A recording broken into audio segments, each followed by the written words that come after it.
Edma Arte and welcome back to my channel. For today's video, kalimutan muna natin ang hashtag Edma Arte kasi papalitan muna natin siya ng hashtag Edmatakaw, hashtag Edmahilig kumain, at hashtag Edmadaming sinasabi. Because for today's video, ang gagawin natin is mukbang. Yes! So, ang kakainin natin is yung mga pagkain na in-order ko online sa Paluto sa SG. Yes!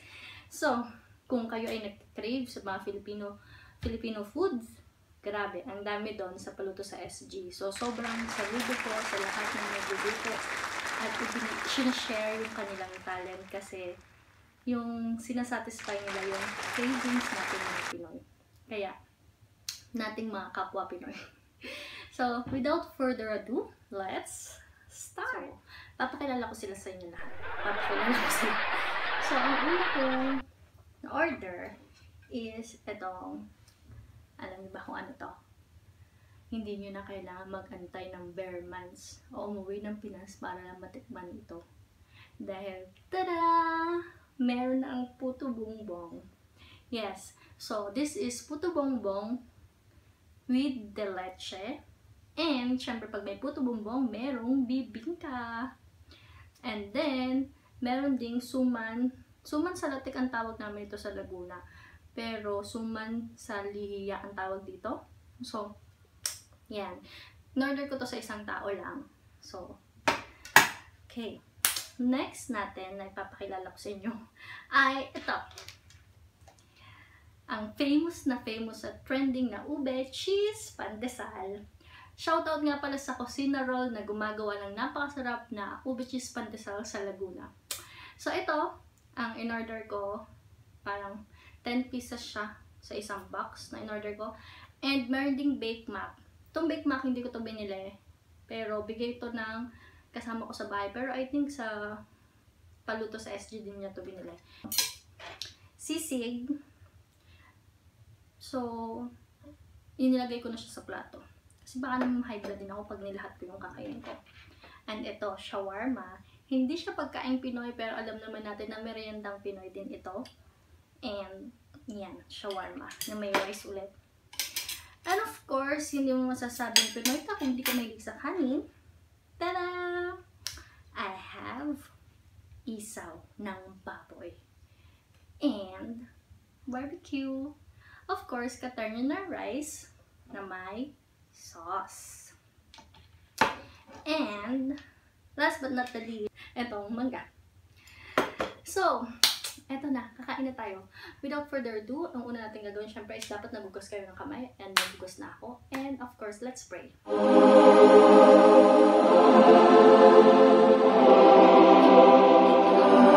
na ganitong kanin. Kanin talaga. So, takam na takam talaga ako dito. Tikman din natin kung masarap talaga siya. Sausaw muna natin ito.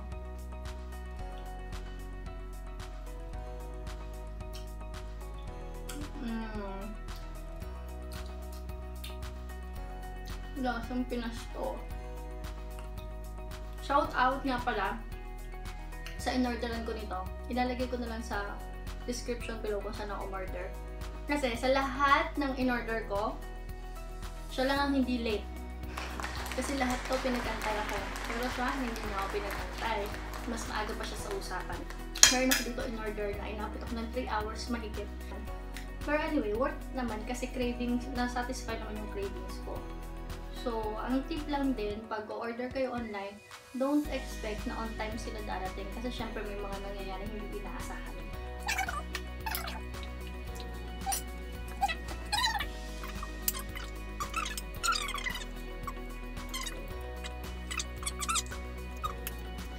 Ngayon, titikman na natin siya. Parang ano to, Ubecreamcheesepandesal. Ooh! Wow! May cream cheese talaga siya sa ube.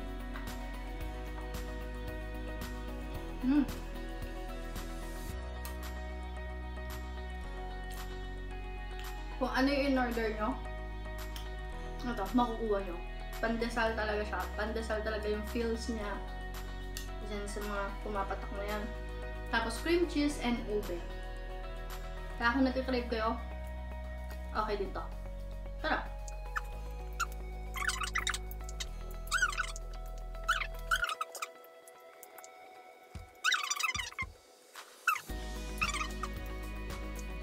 Kung nakikita nyo wala akong drinks dito, is kasi yung drinks na binilan ko, di ata nyo nakita na umorder ako. So, hindi nyo napansin. Hindi nyo na-confirm. Walang dumating. Alam, magtutubig na lang ako.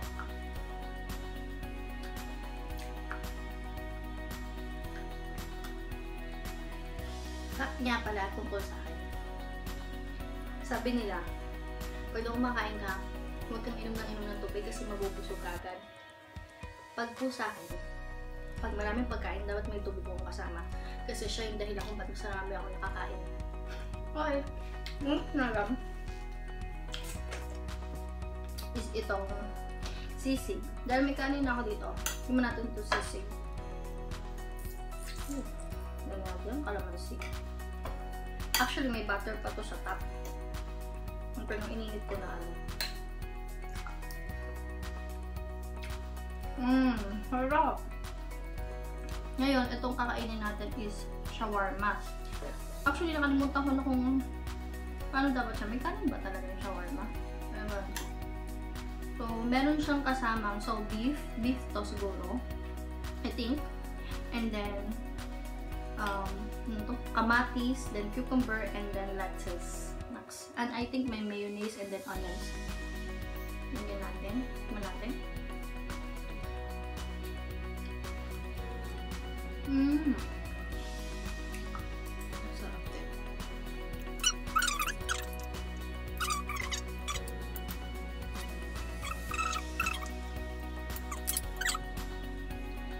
Bibingka. Grabe, no? Cute niya.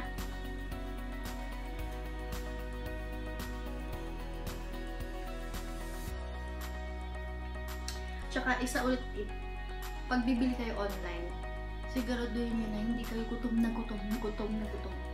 Kasi pag gutom na gutom kayo at late dumating yung pagkain online, grabe, sakit sa ulo, tapos naiirit kayo kasi gutom na gutom kayo.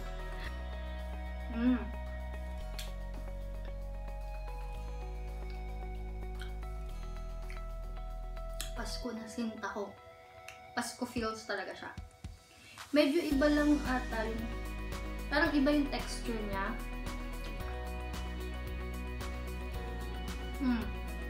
Iba yung texture niya sa bibingka talaga na nakakain natin sa Pinas. Pero, nasa siyang bibingka. Overall, bibingka pa rin siya at masarap siya.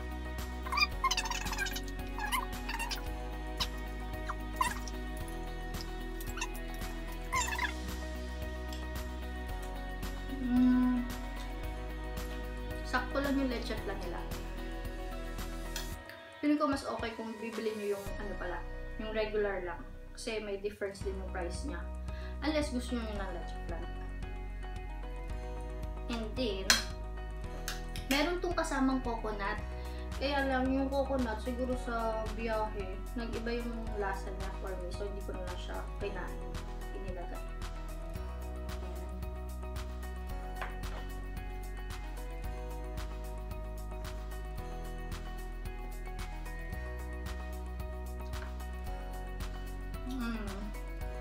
Legit.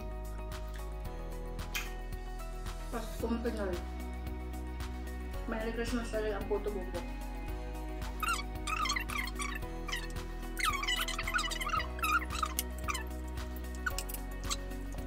Next natin kakainin itong baked mac.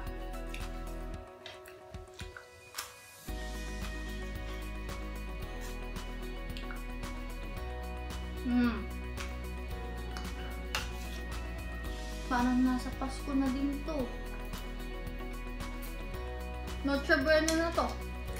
I think ubusin na natin itong rice. Tuloy tayo. So yun na nga, sabi nila pag mag-vlog ka daw, dapat daw yung gusto mong ginagawa. And eating is one of my favorite things to do.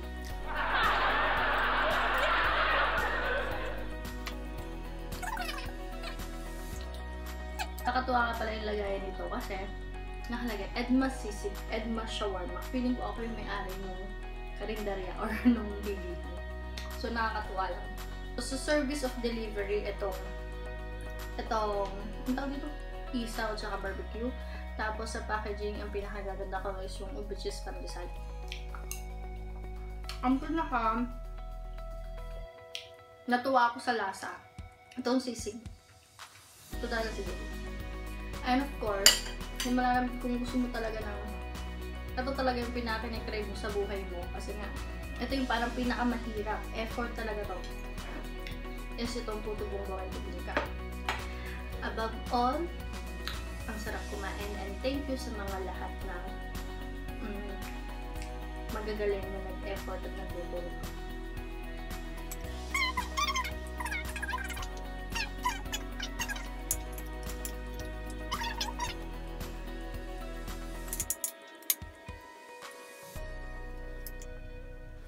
So, kung i-rate ko to, mga kinain ko, sobrang okay.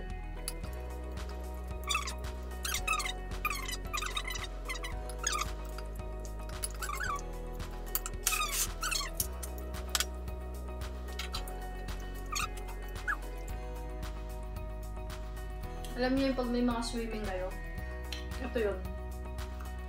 Swimming with barkada. Yung barbecue na to, yung lasa niya. Swimming with family. Ito yung maalala nyo. Halos lahat ng pagkain na maalala nyo yung mga memories mo sa Pinas.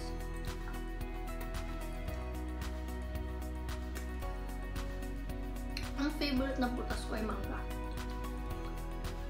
The best talaga, mangga. Okay. Hindi pa ako pala ito nakakain, no? Itong suman sa lilia ang tawag nila. Pero ang tawag sa amin suman sa latek. Tapos masarap itong ginawa nila to. Coco jam. Coco jam siguro. Ang tawag.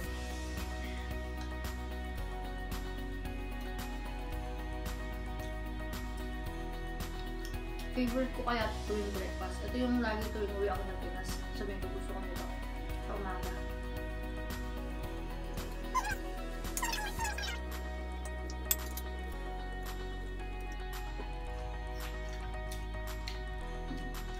Sorry kung tunod-tungga ko lang ng tubig kasi wala naman yung nailan doon. Sanay kasi ako. Iyon, busin na natin itong puto bumbong ng Pasko na sinta ko. Dagdagan pa natin na. Sarap ng gatas. Silan.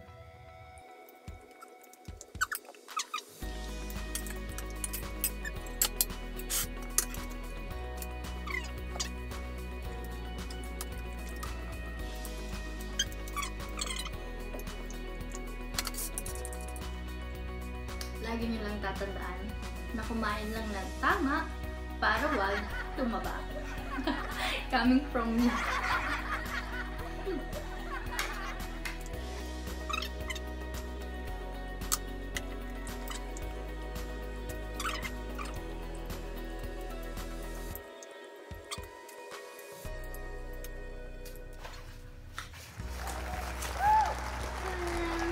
Thank you all guys for watching and thank you again Paluto sa SG sa mga pagkain masasarap at sa mga pagkain na nagpaalala sa akin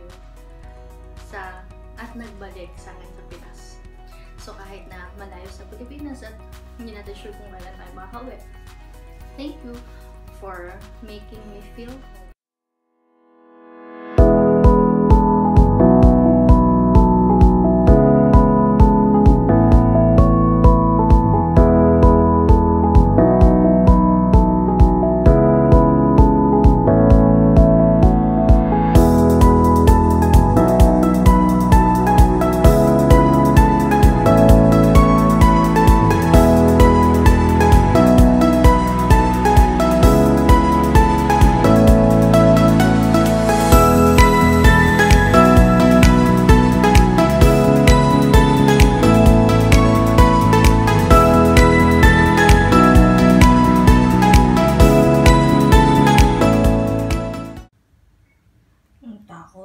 Ang dami ko hugasan.